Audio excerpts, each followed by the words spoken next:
Alright, my friends, get ready. Today, we're building a character high in concept, rich in flavor, who can support and sustain their allies, but also when the situation calls for it. Perhaps when their god demands it, or maybe when their rage boils over at seeing their friends suffer, can go absolutely nova on their poor, unwitting enemy with a single fiery blow of devastation. Welcome to D4.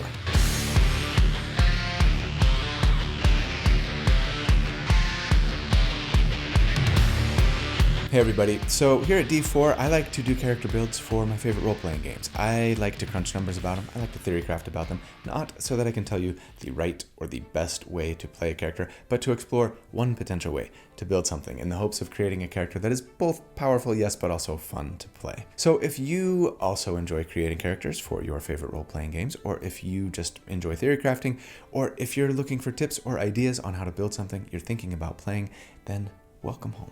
This is where you belong. I am really glad you're here. So thanks for watching, and my name's Colby. So, I love playing support characters. Also, most people who have played D&D with me for any length of time would probably argue that that statement is a bold-faced lie.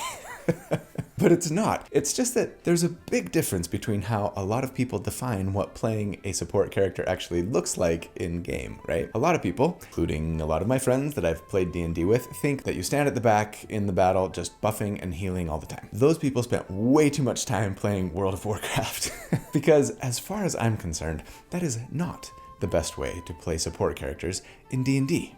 Of course, I'm being a little cheeky here. The truth is, the best way to play a support character is to play them how you want to play them. And yes, you can totally play a dedicated healer/buffer if you wanted and have a great time doing so. I've built plenty of those kinds of characters on my channel in the past. But that's definitely not the only way to play support. And in my opinion, a support character who can heal and buff when necessary, sure, but also throw down some big damage or maybe big control once in a while, heck, maybe both, is a really great way to play the support role, and it's definitely my favorite way to play and build them.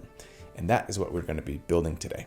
A few years ago, I did one of my kind of weird, artificially restrictive in the name of character concept builds that I rather loved, called the One-Hit Wonder. It's right up there. It was a lot of fun and a pretty decent support character who could also do some burst damage once in a while. And ever since 5.5 came out, and especially when I spent some time thinking about some changes made to some certain subclasses and spells, I've had One-Hit Wonder 2.0 on my to-do list. I love the idea of seeing just how much damage we could potentially do if we limited ourselves to just one single massive kaboom of an attack. So yes, this is my one rule that I'm giving myself for the build today. No more than one single attack in a glorious Nova round. Nova? In this economy? I will try to make them a burst damage dealer, something I don't do a lot of in 5.5, for good reason, I think, but we'll see if we can get that burst damage to something respectable for a character who's otherwise like the party support. Ready to build it with me? I proudly present D&D build number 257, the One-Hit Wonder 2.0, the Harmacist, the Celestial Nuke, the Holy Hand Grenade, the Searing Celestial, supporting fire, the Gospel according to Nova, Holy Smokes, that's good, the Blambulance, the Nuclear Physician. Fantastic suggestions as always, Discord users, but this week I am giving it to Carson, who came up with the simple yet elegant the Holy Nova. Huge thanks to my good friend Randall Hampton for the fantastic artwork that he put together for the build this week. If that's not just like the most glorious great axe that ever existed, then I don't know what is. Look at the way she's just like looking at you over her shoulder right before she calls down the fire. I love it. Anyways, if you'd be interested in checking out the other stuff that Randall does, or potentially trying to commission him to create some art for your team or your entire party, I'll put links in the video description as always on how to do so. I don't actually have a sponsor for this week, so I just wanted to give a quick reminder to everybody about my merch shop. Check the video description to see a bunch of funny, I think, D4 themed t-shirts that you can grab, like the I don't make the rules, I just understand them t-shirt. It's so snarky. Or, you know, less snarky and a little more good vibes, the Welcome Home tee, that one might be my favorite. But there are lots more. You could also even pick up some dice-filled Ranger soap or a nice Welcome Home candle. So yeah, check it out. See if there's something that you like. It'd be a nice way to support me too. All right, let's get back to the build. At level 1 for our starting class, we are going to start Paladin today. Some of you may have guessed this. Yes, we are going to want to be smiting on this build, among other things, but I actually only want to take a single level in Pally for the build today. That said, if you're going to take a single level in Pally, there's a really great incentive to start the build as Paladin, right? Since that's the only way that you can get heavy armor proficiency, and I very much would like that. Thank you, yes. So when we first meet our champion, they have started down the path of devoting themselves to a higher cause. I think for me, for this character, I would make them an acolyte or like a budding paladin who is a worshiper of Bahamut or Paladin, that counterpart to Tiamat, right? The god dragon creator of the first world. As for our species, I want to go elf for the build today. It is by no means necessary, but if you only have one hit, you really want to make sure that that one hit lands, right? And you also want to do everything that you can to increase the critical hit chance too. And yeah, no one is more accurate than elves, so that's the route that I would take here. Feel free to go any other route, though anything would work. As for the subspecies of elf, I'd probably go wood elf. I think I like their extra move speed and the spells that they get access to later. Longstrider and especially Pass Without Trace is a nice party-wide buff that feels great to have as like a primarily support-focused character, right? But any elf will do. Feel free to go a different route if you'd prefer. For our background, as always, I say, grab an old one or make a custom one if you can, but if not, merchant will work fine because that gives us the origin feat and the ability score increases that we most want.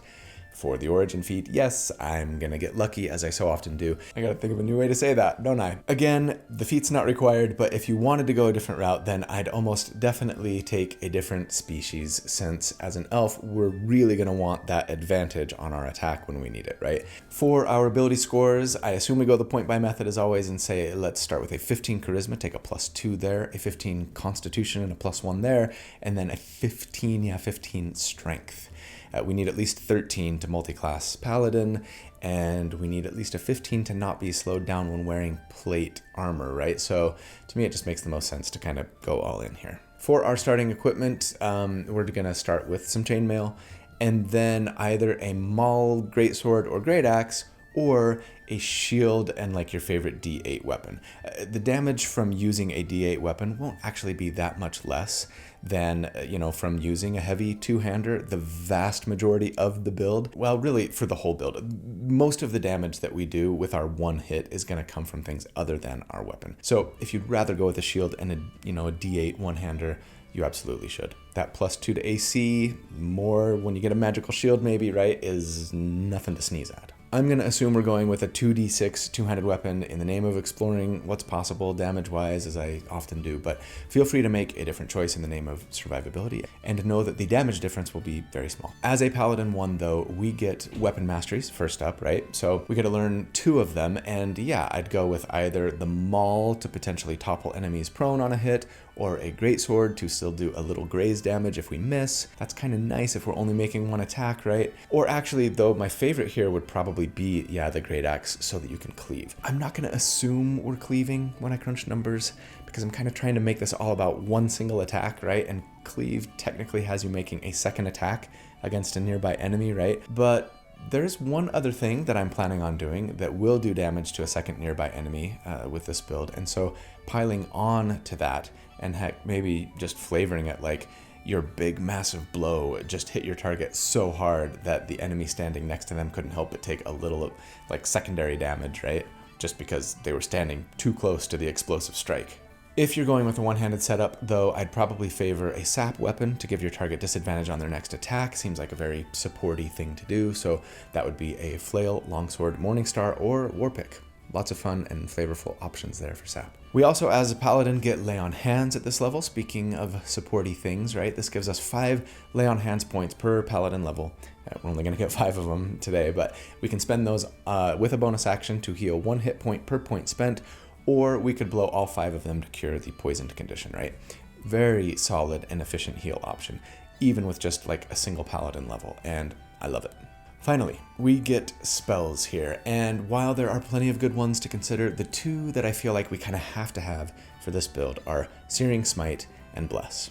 Searing Smite got some nice love in 5.5 in that while yes, it now costs our bonus action to cast when we land our weapon or unarmed strike, boo, it does more damage now, right? It does 1d6 fire damage when we hit, and then 1d6 more fire damage at the start of the target's turn. They're burning. And, you know, if they don't make their constitution save against it, they will continue to burn. Best of all, though, both of those d6s, the damage that we do now and the later damage, increase by one more d6 for every level that we upcasted. It used to be just the initial damage. And that makes this the hardest hitting of all the Smite spells once we're upcasting it at level 2 and beyond. Bless, on the other hand, is just one of the best buffs in the game. It's good all game too, all the way till level 20. Adding a d4 to all attacks and saving throws for you and or your allies, right? As long as you can maintain concentration on it, so good. And yeah, I think I would plan on concentrating on this spell for most, if not all, of my career. It's just that good. You know who really blesses me every single day? My channel members and patrons. Let me give them a quick shout out. You guys, thank you so much for your support. Thank you, thank you, thank you. This channel is possible because of you, and I'm so grateful for that. If you're not a member or a patron, I'd love it if you'd consider becoming one. There is a button down there, it says join. Click on it, and or check the link to my Patreon in the video description to find out what being a channel member means, what the perks are. Those perks include access to the library of write-ups that I do for all of my builds, access to the community Discord server, and access to the monthly live Q&A hangout sessions that we have. I give all of my perks to any member or patron as long as they just sign up at the silver level or higher. That's like $2 a month. And I just ask that you pay what you think you can afford and what you feel that it's worth. But if you're not interested or feel unable to support the channel in this way, that's okay. I'm glad that you're here. Watching, liking, subscribing are also great ways to support, so thanks. Now, at level 2, with our most important features from Paladin already achieved, really, it's time for some multiclassing. I think early on here, our champion feels called to a slightly different path than the usual Paladin route of swearing oaths and following tenets, right? Instead, I think they have a direct interaction with their god, or perhaps a high-ranking and powerful messenger of their god. We're swearing oaths still, yes, but not to some lofty ideal, no, to Bahamut or maybe his general directly. And that is where we will be gaining our power going forward, because yes, we are taking Warlock levels now. As such, as a Warlock 1, we get a single Eldritch Invocation for which we would be taking, yes, Pact of the Blade first and foremost. That said, with our 15 strength at this level, it's not a huge difference to be able to attack with charisma, right? Pact of the Blade lets us summon a pact weapon and then use our charisma for the plus to hit and damage. But yeah, it's only +1 more than we would have with strength. So if you'd rather put this off until our charisma was higher to take a different invocation, wouldn't be a terrible idea. We also do get Warlock spells here, of course, and while Armor of Agathis is great for some temporary hit points and to return cold damage to a melee attacker, and Bane is a great debuff if you'd rather do that than Bless. Maybe someone else is concentrating on Bless, right? And Tasha's Hideous Laughter is great single target control. The thing that we're going to be building around today is, you guessed it, Green Flame Blade. This sweet little cantrip has you make a weapon attack when you cast the spell, and if you hit, it does extra fire damage to your target once you hit level 5, right? And causes fire damage to bounce to a second enemy who's standing next to your target. For now, it actually won't matter too much if you'd rather use Booming Blade instead, if there's not a second target standing next to your enemy, right? And if you can't use pre-5.5 content, since those blade trips didn't get updated in the 5.5 Player's Handbook, right? You could get away with True Strike here instead. For most of the build, the damage will be almost as good going that route, so don't lose sleep over it.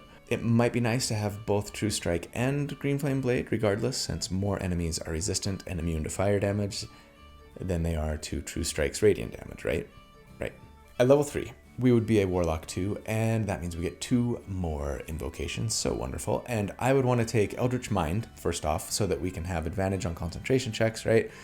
And then I would grab Agonizing Blast. For those who may have forgotten or didn't know, Agonizing Blast has changed in 5.5 so that it can work with more than just Eldritch Blast. It now can apply your Charisma modifier in damage to the damage rolls of any Warlock cantrip that deals damage. Green Flame Blade, Booming Blade, and True Strike are all Warlock cantrips. Fantastic. Now, some people might argue that since the wording here is that the Charisma modifier is added to damage rolls of the spell specifically, and At this level, at least, Green Flame Blade isn't making any damage rolls by itself, right? It's simply making a weapon attack and then dealing flat charisma modifier damage to a secondary target. It wouldn't do anything for us here. I think that's a fine rules as written interpretation. I have a hard time believing that most EMs wouldn't simply consider the weapon attack you make as part of the damage that the spell does, and thus allowing you to add your charisma modifier to the attack twice, right? Because you're adding it once thanks to making an attack with your packed weapon, and now a second time thanks to Agonizing Blast. If they're not going to let that work until you hit level 5 and you actually start having damage rolls for the cantrip, that's fine. Take a different invocation for now and then switch. Once we are there though, yeah, getting to double up on our charisma modifier in damage when we make that Green Flame Blade attack is going to be awesome. We also get Magical Cunning at this level, which simply lets us once per day recover a spent Warlock spell slot with a 1-minute ritual. It's really nice if you're out of spell slots and you don't have time for a short rest. At level 4, we would be a Warlock 3, and that means we get our subclass. And we, in case you hadn't guessed, are going with, yes, the good otherworldly patron today, the Celestial. I really love this pairing here for our purposes, because not only does the Celestial Warlock bring some nice damage buffs for us, eventually anyways, but maybe more importantly for our character, they also bring some really nice support features. Primarily here, the Healing Light feature, which says that you have a pool of d6s that you can use for healing equal to 1 plus your Warlock level, so 4 d6s for now, that replenish on a long rest. We can use those d6s to heal ourselves or an ally with a bonus action, just like Lay on Hands, but this one's from range. We can only use a charisma modifier number of d6s at any one time when we heal, so no more than 3 at once right now. But yeah, this feature is so fantastic for this build. As a Warlock with a little pally dip, we've got 2 spell slots per short rest that we might want to use for Nova damage, as we'll discuss in a minute, and then 2 first level Paladin spell slots per long rest that we'll probably want to be using to concentrate on Bless. This means that we won't have a lot of spell slots to use for healing purposes, potentially, right? But between Lay on Hands and our lovely Healing Light now, which scales wonderfully with Warlock level and our Charisma modifier, we should have plenty of healing potential to, at the very least, consistently bring allies back from unconscious, like if they go down in the middle of the fight, which is still the most efficient way to heal in D&D, right? We also get second level spells here, and Celestial Warlocks get a whole slew of spells for free: Aid, Cure Wounds, Guiding Bolt, Lesser Restoration, Light, and Sacred Flame. Makes me feel like a cleric, honestly. I wish I had more spell slots to spend on them all, but beyond that, I'd probably be looking to grab Misty Step for an in case of emergency teleport, and then Hold Person and or Suggestion for some more nice like concentration-based single target control, right? At level 5, we would be a Warlock 4, which means we get our first general feat, and we're gonna go with Elven Accuracy, of course. So yeah, like I said at species selection, right? This is really just going to help us make sure that we land that one big attack when we need it, and will also help us crit a lot more often, since Elven Accuracy both raises our Charisma by 1, for us anyways, to 18, and then also says that when we make a Charisma-based attack, or sure, Wisdom, Intelligence, or Dexterity for other builds, and have advantage on that attack, then we basically get to roll 3 d20s instead of 2. I actually crunched the numbers on the build, comparing what we'd look like with Elven Accuracy versus, say, going Fire Giant Goliath and getting an extra d10 of damage to our one big hit, and at level 6 anyways, Elven Accuracy outperforms Fire Giant Goliath once you hit an enemy armor class of just 15 and up. So yeah, that third d20 that we get to roll on an attack makes a huge difference against all but the easiest to hit enemies. If you can't, or you don't want to go Elven Accuracy, feel free to go with a different feat instead. A Fate Touched would be nice. Some of you are probably thinking of the new Spellfire Adept feat. That's certainly an option. We'll talk about that a little later. Anyways, just make sure you get that Charisma up to 18. Don't forget, again, at this level, Green Flame Blade is now adding an extra d8 of damage on the attack to our target, and another d8 of damage if it bounces. At level 6, we would be a Warlock 5, and that means we get 2 more invocations. Wizards of the Coast, so generous to Warlocks. First and foremost on this build, we want, yes, Eldritch Smite. This is now the best smite in the game. Sorry, Paladins, because it doesn't cost our bonus action, and it doesn't count as casting a spell. The only real downside is that it requires a Warlock spell slot specifically, and we only have 2 of them, right? But yes, when we hit with our packed weapon, we can burn that spell slot and add 4d8 extra damage now, force damage too, since those slots are third level, right? It's 4d8 plus 1d8 more for every level higher that we can upcast it. It also will knock our target prone if we want, so long as they're only huge or smaller. They get no save, very nice. Now, as for the other invocation, I mean, normally, of course, a Pact of the Bladelock would be taking Thirsting Blade here, but not us. We have limited ourselves to 1 attack per turn, right? Of course, if you wanted to do this and you don't mind breaking my artificial rule, then go for it. 2 attacks will do more damage than 1. But I appreciate being able to save that invocation to use on something else. You know, go ahead and PYF here, pick your favorite, but there are tons of great options. Ascendant Step for free levitation, Fiendish Vigor for free temporary hit points, Lessons of the First Ones for a free origin feat. That's awesome. You grab Tough or Alert, right? Whatever you want. One with the Shadows for free invisibility, Pact of the Chain for a free souped up familiar, or Pact of the Tome for more spells. Have fun. I love them all. But then, of course, we also get 3rd level spells here, and Celestial Warlocks get Daylight and Revivify for free. Very nice. No support character should leave home without a Revivify in their pocket, right? Beyond that, I would consider Counterspell and or Dispel Magic, though we won't have a lot of spell slots to spend on either. I'd almost definitely go for at least one of Fear, Hypnotic Pattern, or Hunger of Hadar for some solid like multi-target concentration-based control. Fly is good to have if you really need it, but yeah, PYF. All right, at level 6, it is time for our first damage report. So let's talk about what combat is ideally looking like for us here at this level.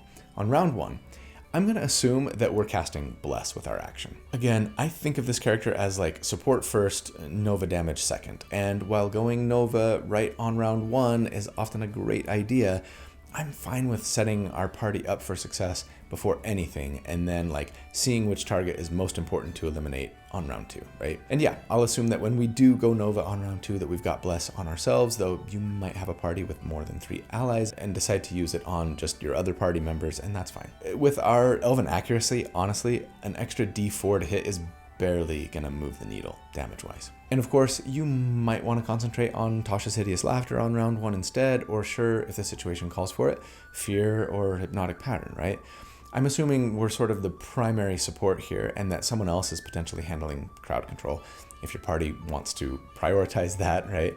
But know your options and just use what's best for your team. On round 2 then, we'd simply run up to the priority target, ideally someone standing next to another bad guy, and cast Green Flame Blade and wallop them with our Maul or Greatsword, I'll assume. Though, again, Great Axe would be awesome if they do have someone standing next to them so that we can hit them with the damage from Green Flame Blade and cleave them too.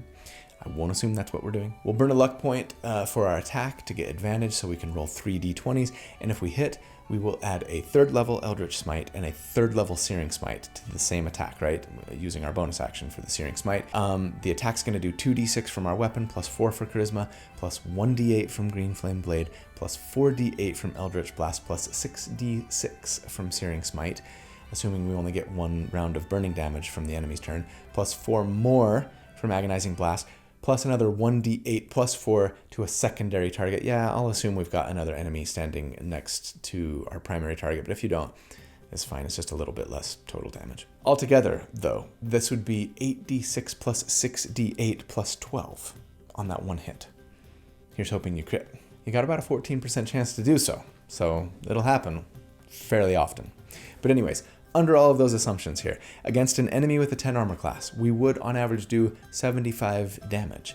And against a 15 AC, it would be 74 damage. Thank you, Elven Accuracy. And yeah, I mean, that's pretty dang solid for a level 6 support character, isn't it? Compared to the few other 5.5 Nova builds that I've done to date, it's lower than average, but hey, we don't have to be a bugbear like most of those builds. And I mean, sure, we blew 2 of our best resources to get there, though they reset on a short rest, and the feat is an opportunity cost, no doubt, but we are mostly a support character. Sure, it's not like we're the best healer in D&D or anything, but for my money, I don't know. I think if you could choose to have an ally that was just able to really like max out their heals and buffs versus one who could throw Bless on me, bring me back from the brink of death when necessary, and then just go bonkers on an enemy once every fight, I'd take the one who could go bonkers personally. And I know I'd have a lot more fun playing that character too. Hopefully you can appreciate the capability regardless of what your preference would be. All right, Let's see where we can take this thing, shall we? All right. At level 7, we would be a Warlock 6. And that means we get, as a Celestial Warlock, Radiant Soul. This is the feature that almost made me want to not start Paladin 1, because I would have loved to have this at that first damage report. Granted, a 3rd level Searing Smite outperforms this feature on the spreadsheet, to say nothing of the heavy armor proficiency and other awesome support features, but still, it's all good. We're here now, and yeah, Radiant Soul is kind of what inspired this build in the first place, actually, because it says that once per turn, when a spell we cast deals radiant or fire damage, we can add our charisma modifier to one of the targets. And okay, fine, that's not crazy huge damage or anything, but I just love the idea of being able to like now triple my charisma modifier in damage to an enemy just by hitting them with Green Flame Blade. Once for the weapon attack, once for Agonizing Blast, and now a 3rd time for this. This pretty much means that we'd be better off just like casting Green Flame Blade with Agonizing Blast, even for sustained damage now, than we would have been taking that Thirsting Blade invocation, yeah? And that's just cool. In fact, I mean, yeah, at this point, our single attack of Green Flame Blade would do what? 2d6 plus 2d8, assuming a second target, plus 16, 32 damage on average on a single swing. Most of that to one enemy. Not bad for a Bless bot who can bounce you up from unconscious. Oh, also, Radiant Soul gives us resistance to radiant damage, which is nice. At level 8, we would be a Warlock 7, and that means we get another Eldritch Invocation. And I'm just going to say PYF here, pick one probably from the list that I gave, a couple levels ago. And then we also get 4th level spells. Celestial Warlocks get Guardian of Faith and Wall of Fire for free, both really nice, potentially, when you need them. But beyond that, while Banishment can be great, especially against otherworldly beings, and Dimension Door is nice to have for a big teleport with a friend, just PYF here too, nothing I'm planning on using in combat necessarily. At level 9, we would be a Warlock 8, and that means we get another General Feat. And yeah, many of you are probably anticipating that I take Spellfire Adept here, so that when I deal radiant damage with a spell, I can cannibalize a hit die and deal that in extra damage, but I'm not going to take it, and instead we'll just say bump Charisma to cap it at 20 here. This is why. First of all, one more bump to our Charisma modifier does really nice things for us. A better hit chance, 4 more damage on our swing all by itself between our weapon attack, Agonizing Blast, Radiant Soul, and the Green Flame Blade bounce, right? Not to mention our healing capability and our spell DC should we need it. What's more, we're not currently dealing any radiant damage. It's all fire. Sure, we could switch to True Strike from Green Flame Blade, but that does slightly less damage to our initial target and doesn't get that Green Flame Blade extra damage to the secondary target, right? We could use Divine Smite instead of Searing Smite to get radiant damage, but that is less overall damage as well, especially as our spell slots get higher and higher, right? Searing Smite scales really nicely. And so, yeah, the reality is that we'd actually do less damage if we tried to work in some radiant damage here instead of bumping our charisma modifier. Now, sure, more enemies are resistant and immune to fire than radiant, so it might not be a bad idea to have both options, but I don't know. I think I'd rather just deal with fire resistance when it came along. No big deal. We've got great control and heal options we can focus on, right? And I don't mind switching up my playstyle once in a while to adapt to the battlefield. In fact, I kind of prefer that, so sure, DM. Throw some fire resistance or immunity my way once in a while. I can True Strike or Booming Blade with an Eldritch Smite still, if I wanted, dealing decent damage, and maybe concentrate on a big control spell this fight instead. But at level 9, it's time for our next damage report. Since last check, we have added another helping of our Charisma modifier to our Green Flame Blade attack, or Searing Smite, I suppose, though we can only do one or the other, right? Thanks to Radiant Soul. We've also capped our Intelligence modifier and raised our spell slots to 4th level for bigger smites. During our Nova round then, on average, we would do 96 damage against a 10 armor class, and against a 16 AC, it would be 95 damage. Almost hit 100. Dang, that would have been nice. Of course, I mean, we'll get there easily with just slightly better than average rolls, right? Anyways, compared to other burst damage dealers at this level, we are in about the same place as last time, though edging out now that Ultimate Smiter build from last year by just a hair. I'll show you who the Ultimate Smiter is, sucker. Feels pretty great to me. So let's keep going. At level 10, we would be a Warlock 9, and this means we get yet another invocation, and I'm going to assume that we're taking Life Drinker here, though it'll only add a d6 of damage to our attack. It can be Necrotic, Psychic, or Radiant, which is cool, but no, it wouldn't qualify for the trigger on Spellfire Adept, for those wondering about Radiant damage, since that feat specifies that the Radiant damage has to come from a spell specifically, right? And this invocation is not a spell. Anyways, the invocation also lets us spend a hit die when we deal this bonus damage to regain hit points equal to the roll of the hit die plus our constitution modifier, just like we'd used it on a short rest, right? So that can be pretty nice when we need it in combat. And then, of course, we get 5th level spells here, and Celestial Warlocks get Greater Restoration and Summon Celestial for free, both pretty nice for support or some like pet damage and healing, right? Beyond that, I would grab Hold Monster for sure to paralyze anything, and Synaptic Static I love if you need some good burst area of effect damage with a debuff. But at level 11, now that we've got our Warlock spell slots as high as they'll go, yeah, bummer that your Mystic Arcanum don't actually give you spell slots, right? So you couldn't upscale those smites past 5th level if you stay Warlock. And I mean, who would want to, honestly? What a waste. I would, okay? Don't shame me. I think as a result, it might be time for a little more multiclassing if we wanted to keep trying to push burst damage here. You don't have to. Plenty of reasons to stay Warlock. Lots of good stuff there. But yeah, I think at this point in their journey, our champion has become such a devoted disciple of Bahamut and so infused with their power that it's starting to permeate their very being in new ways. Perhaps the dragon god has decided to start bestowing even more of their power on us for our faithfulness, without necessarily tying that power to our behavior, right? We've proven ourselves and have been found worthy of a greater portion of their essence, perhaps. Regardless of your reasons, yes, we are taking sorcerer levels now. And as a sorcerer 1, we get innate sorcery first up, which is such a great feature. It says that twice per day, as a bonus action, we can buff ourselves so that our sorcerer attack spells have advantage automatically, and our sorcerer spell DC is raised by 1 for 1 minute. As a result, then, since we also get first level sorcerer spells here, right, I would definitely be looking to start replacing some of the Warlock spells we might have taken that could benefit from innate sorcery. Tasha's Hideous Laughter, for example. We also might want to pick up Sleep here, though above all, make sure you grab Shield and Absorb Elements for defense, right? One note, taking Green Flame Blade as a sorcerer spell here is a bad idea, since Agonizing Blast only benefits Warlock spells specifically, and Innate Sorcery only benefits sorcerer spells specifically. We've talked about this before. Maybe your DM would say, hey, look, if you take the spell as a sorcerer and as a warlock, then I'll let you get both benefits when you cast the spell. But I think rules is written, you probably got to choose. If you could benefit from both at the same time, it would be nice to save that luck point on your Nova round, right? And when you're using innate sorcery. So sure, talk it over with your DM. Anyways, speaking of Green Flame Blade, don't forget that at a level 11 here, it goes up to an extra 2d8 on the hit and to the adjacent target.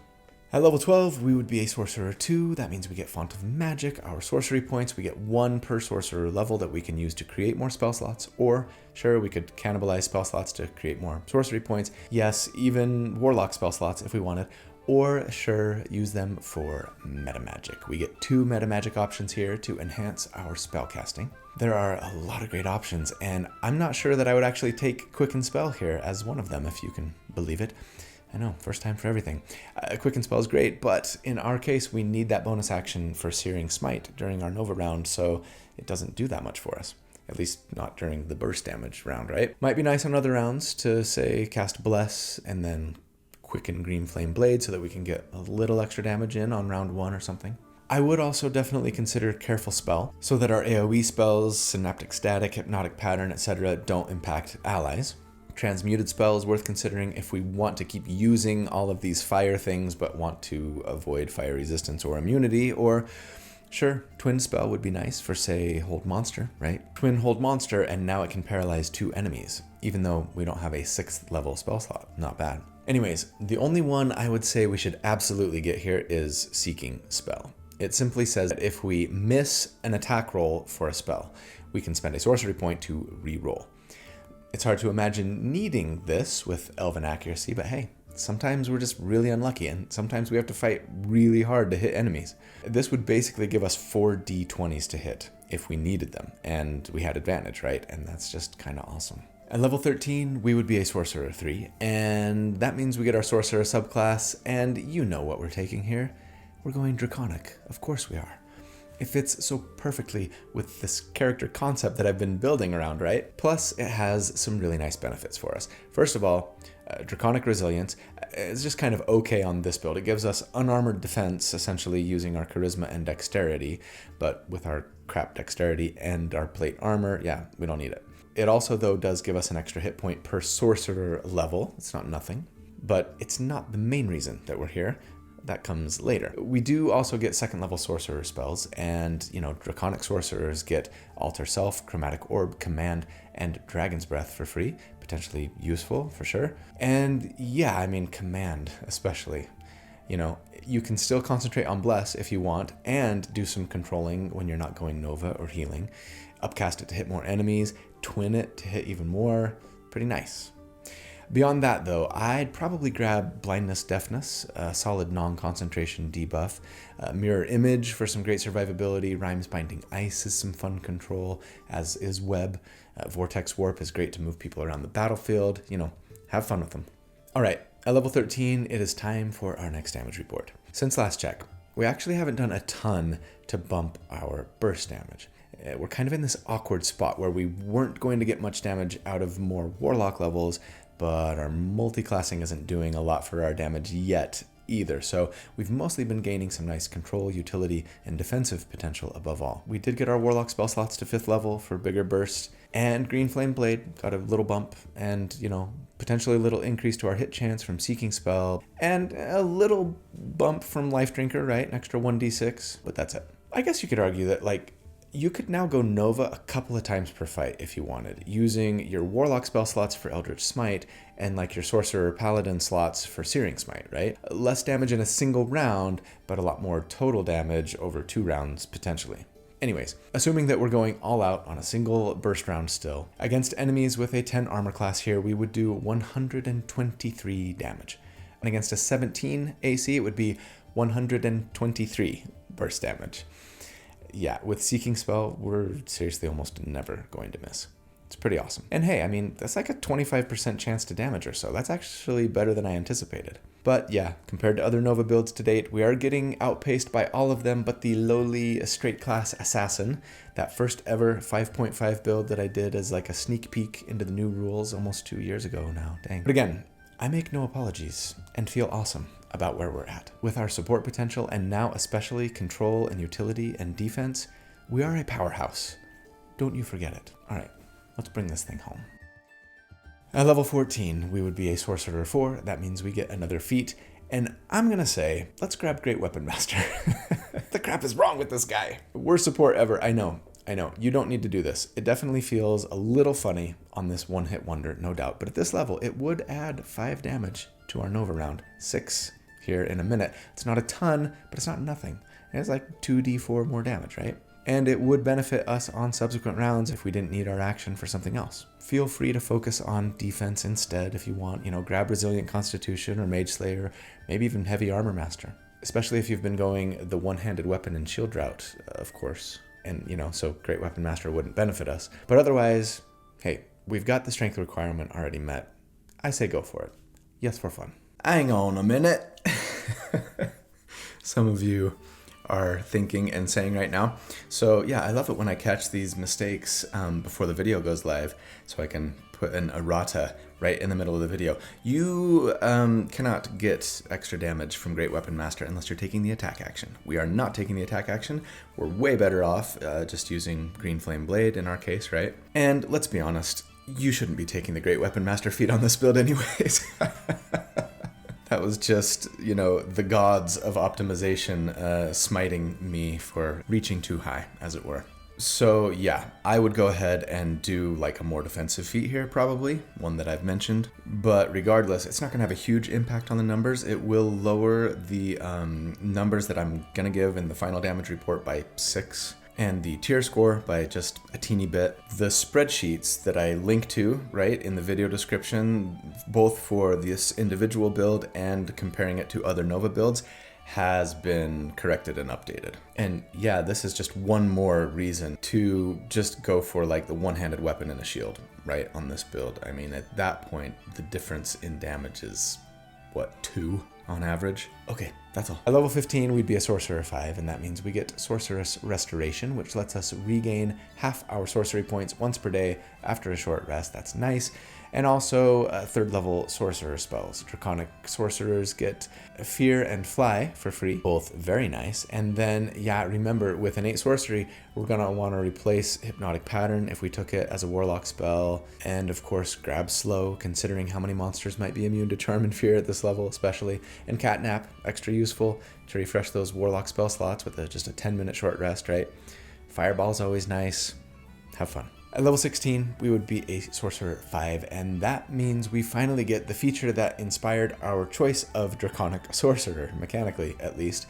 That's Elemental Affinity. This has us choose a damage type associated with dragons, gives us resistance to that damage type, and then says that yes, when we cast a spell that deals damage of that type, we can add our Charisma modifier to 1 damage roll of that spell, and of course, we're going fire. Now, some very interesting things about this ability. First of all, yes, there's no reason it shouldn't stack with all the other ways we have to add our Charisma modifier to our 1 Green Flame Blade attack, right? Secondly, yes, this is another reason why I decided not to go after Spellfire Adept, since this would benefit fire only, not fire or radiant, giving us one more reason to just kind of go all in on fire damage. Because yeah, thirdly, unlike the Celestial Warlock's Radiant Soul feature, Elemental Affinity does not say that we're restricted to adding this extra damage just once per turn. It just says that when we cast a spell that deals fire damage, we can add our Charisma modifier to 1 damage roll. Lucky for us, we are casting 2 spells on our Nova round that deal fire damage, right?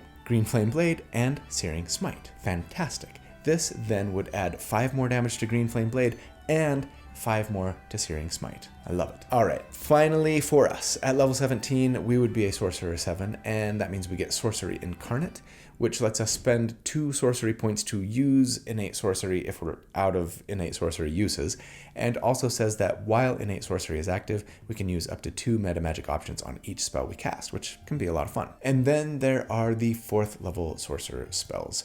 Draconic Sorcerers get Arcane Eye and Charm Monster for free, both really nice for utility and or control, but beyond that, I'll just say PYF here. Nothing that we're going to plan on using in combat, though it is probably worth noting that, yeah, thanks to multiclassing with Paladin, we have 2 4th level spell slots right now. Sorcerer Paladin spell slots, right? Meaning we could Nova almost as hard 2 times per short rest as we could if we went all out on 1 round, right? 5th level Eldritch Smite and a 4th level Searing Smite. And heck, I just love having lots of lower level spell slots for a lot more applications of Searing Smite at this point, since on this build, we just gain so dang much from just doing fire damage, right? And even though we've been building this character as a support who can Nova once in a while, by the end here especially, our sustained damage is looking pretty fantastic as well. Just with a Green Flame Blade attack and a 1st level Searing Smite. We're adding our Charisma modifier to that single attack like 57 times. I mean, you know what? Let's add it up. If we make a Green Flame Blade attack and use just a 1st level Searing Smite, we get it once for our weapon attack, once for Agonizing Blast to our main target, once to a second enemy standing next to them for Green Flame Blade, once for Radiant Soul, and twice for Elemental Affinity. That's 6 times our Charisma modifier in damage for 30 flat damage if the attack lands. I mean, thanks to Green Flame Blade getting its final damage bump at this level to do 3d8 to our target and their friend, just making a Green Flame Blade attack and a Searing Smite here would do 4d6 plus 6d8 plus 36 total damage. And we're concentrating on Bless, for crying out loud. And we will almost never miss with this build, regardless of enemy armor class. Very sustainably too. Not bad for a support character who can go Nova, huh? But anyways, it is time for our final damage report here, and I am more interested in what that Nova damage looks like, so let's see. Since last check, we've gotten another bump to Green Flame Blade and added 2 more applications of our Charisma modifier to our target thanks to Elemental Affinity. We've also just thrown in a little damage from Great Weapon Master, just for fun. Assuming that we are blowing both of our Warlock spell slots for double smite on a Nova round, then against enemies, with a 10 armor class, we would do 150 damage. That's a nice even number. And against an 18 AC, it would be 150 damage. And that's just fun. And no, it's not topping the burst damage charts or anything. It actually dipped below the Assassin at this level only, since the Assassin's level 17 feature is pretty dang strong. But, as I've been saying, I still think this is pretty impressive, considering we're only making 1 attack and everything else that this character can do. So let's break it down a little bit with some final thoughts. The tier score for this build, if we just take the damage that they do against every armor class that we calculated for at each of the 4 damage reports, average it in one big number, we end up with a 107, which puts them, as expected, near the bottom of the Nova list compared to other, burst damage builds. But, as usual, there is so much more to love about this build than that number, right? I mean, come on. Really fantastic character flavor potential, I think. This Bahamut acolyte who once in a while gets this mighty surge of righteous power to be called down in a single fire-infused devastating strike, and who, with their buffing and perfectly adequate healing, does a great job of enabling their allies, keeping them in the fight. To me, this is another great character to bring to a party of newer players and non-optimizers especially, to show them just how much fun you can have getting creative with your builds, imposing restrictions in the name of concept, finding a really great story to weave all of your multiclassing and feat and spell choices together, and then most of the time helping out your teammates and making them stronger and healing them, but every once in a while pulling out this, check this out, moment that has the potential to leave some jaws hanging open and lead to just a ton of whooping and cheering at the table. I don't know. I love it. And it's builds like this that really make me love this game and this job that I have of building characters for a living. So thank you so much for making it possible for me to do this. I hope you enjoyed the build as much as I enjoyed creating it, but I also hope that you know that I love you. Thank you so much for your support. I hope you have a really great day and a fantastic week. And if you don't, please, please, please, please, please, please, please don't give up, okay? Hang in there. I hope that you'll do good and that you'll be kind and that I see you again very soon. But until then, take care.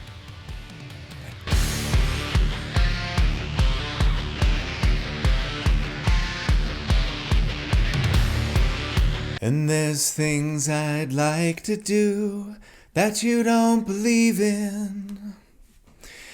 I would like to build something, but you never see it happen. And there's this burning, like there's always been. I've never been so alone. And I've never been so alive. Oh man, I'm having some dad guilt right now for not playing more Third Eye Blind to my children as they were growing up. Oh, so good. That album, that perfect album, their debut. I think that song, Motorcycle Drive-By, is probably my favorite.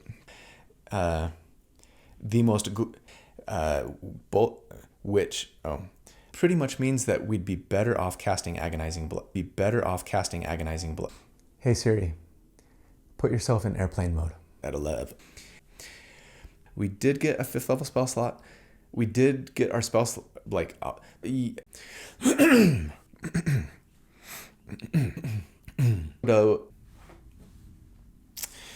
Yeah, the Angry Care Bear was absolutely the perfect shirt to be wearing for the build today, wasn't it? I am here to heal and protect you, but also I might go ham on my enemies.